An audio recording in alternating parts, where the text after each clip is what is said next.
Okay, over the last few days, Chrome users have started discovering something rather strange hidden deep inside their browser folders.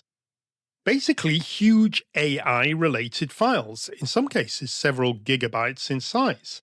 Now, at first glance, this sounds like yet another internet conspiracy story, but when I started looking at it, there's some technical clues here, and they began lining up quite well.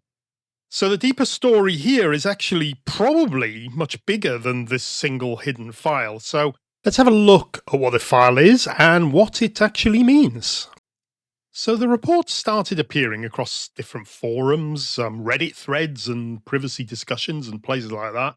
People were browsing through their Chrome profile directories, as you do, and they were finding a file called weights.bin. Now, this file wasn't a few megabytes, it wasn't just one of those temporary weird named cache files. In many cases, this was around 3 to 4 gigabytes. And importantly, many, probably most users say they had absolutely no idea it was there. Now, at this point, there are still quite a few unanswered questions about how this was rolled out and exactly who received it. So let's have a look first, see if I can see it on one of my old laptops. Okay, let's show you where this file is. Now, you're looking, this is a Windows PC. It's obviously different places on different operating systems, but you have to have Chrome installed. If you haven't got Chrome, you won't find this file because you're not being spied on. So, so to find this file, you just need to go to local disks, users, and your username, and then you need to find app data. Then go to local.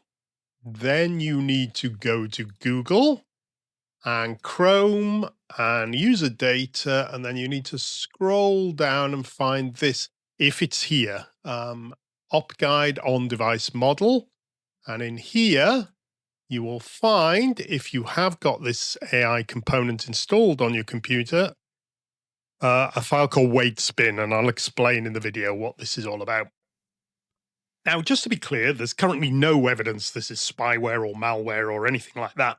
But there is strong evidence Chrome is deploying local AI infrastructure directly onto our devices, my laptop included. So in AI systems, the word weights has a very specific meaning. These are basically the trained parameters of a neural network and the learned intelligence of the model itself. So when researchers and users started finding a file that was literally called weights.bin, that immediately stood out. So because that is exactly the sort of naming convention you'd expect for a local language model. It's not browser history or cookies, but an actual AI model on your laptop. Now, I want to be careful here because we don't have any official confirmation explaining every detail of this deployment, but really taken together, the file name, the folder structure, the Chromium feature flags, the evidence strongly suggests that this is related to Google's on-device AI system. So this is where things get a bit more interesting because the folder names themselves appear to connect directly to real Chromium infrastructure. Now, optimization guide is not some made up conspiracy term. It's an actual Chromium subsystem that's tied to things like machine learning, browser intelligent features, predictions, and of course, AI functionality. And another technical clue keeps appearing in various discussions around this story. The on device mode background download. Now, obviously, feature flags don't actually prove any intent, but the name strongly suggests Chrome has infrastructure that's capable of automatically downloading local AI models in the background. And honestly, this fits pretty closely with what most users are finding on their systems at the moment. So, what is being downloaded here? Well, the most likely explanation here is Gemini Nano, which is Google's lightweight on device AI model. Now, this is important because it actually changes where AI processing actually happens. Now, traditionally, when people used AI tools, data would travel out to remote servers somewhere in the cloud, but local models change that. The AI runs directly on your own machine. Now, Google presents all this as a privacy advantage because theoretically your information doesn't need to leave your device. And to be fair, there is some truth to that argument. But from a privacy perspective, there's another side to this too, because if browsers start containing powerful local AI systems, especially ones you're not aware of, users are going to want to have much clearer answers about things like what data those systems can access, what they activate, and who ultimately controls them. So, especially if they're sneakily downloading multi-gigabyte models in the background. I think this is the point where the story actually becomes bigger than Chrome itself, because what we may be seeing here is a fundamental architectural shift. Now, excuse my rubbish diagram, but the browser stops being just a window to websites and starts becoming the AI runtime itself. So in future, websites may not need to call external AI APIs nearly as often.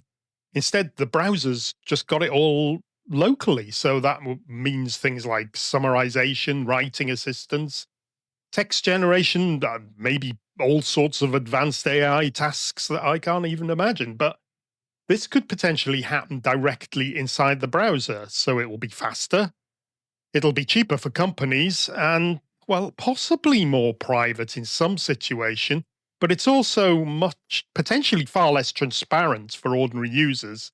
And I honestly don't think people have been told about this or they realize this transition is already beginning. But for me, I think the biggest issue here is not really whether local AI exists, but I think that's fairly inevitable at this point.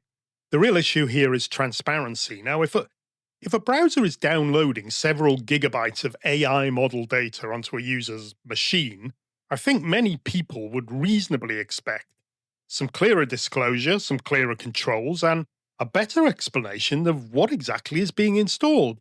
And there are some practical concerns here. I mean, some people have got quite small laptops. 4 gig is a lot. There's things like storage usage, bandwidth. 4 gig is a lot on a slow internet line. You've got battery life, low end laptops that can't cope with files like this. And it's the constant question, not necessarily in a dramatic illegal spyware sense, but in more a subtle sense of whether users are genuinely being informed about how much AI infrastructure is becoming embedded into things, everyday software that they use. And Chrome is not really the only one here. Now, Microsoft, we know, is deeply integrating Copilot into Edge and Windows. Apple is pushing on device AI across Safari and all through its ecosystem. And across the industry, browsers and operating systems are increasingly merging with AI systems. Now, again, I should state there is currently no evidence of malicious behavior here. But from a privacy perspective, the direction of travel is becoming very clear.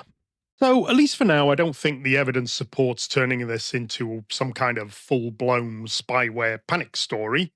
Although I'm sure a few will, but framing this story responsibly, I think requires separating what is technically, what we can actually see from what is speculated or alleged. But I do think this story matters because it does represent a turning point, I think. It's the moment browsers quietly stop being simple web viewers, which is what we think of them, really, and started becoming AI platforms in their own right. And once this happens, once AI models begin living directly again inside everyday software that we use every day, there's a lot more questions about transparency, control, consent, and user awareness. All these become much more important because people probably still think of Chrome as just a browser. And I think that assumption is pretty much out of date. Okay, thanks for watching. End of the video. If you've enjoyed it, please consider liking and subscribing. It does help the channel. And as usual, I'll put any sources I've used in the description below. Thanks very much and have a great day, everybody. Bye for now.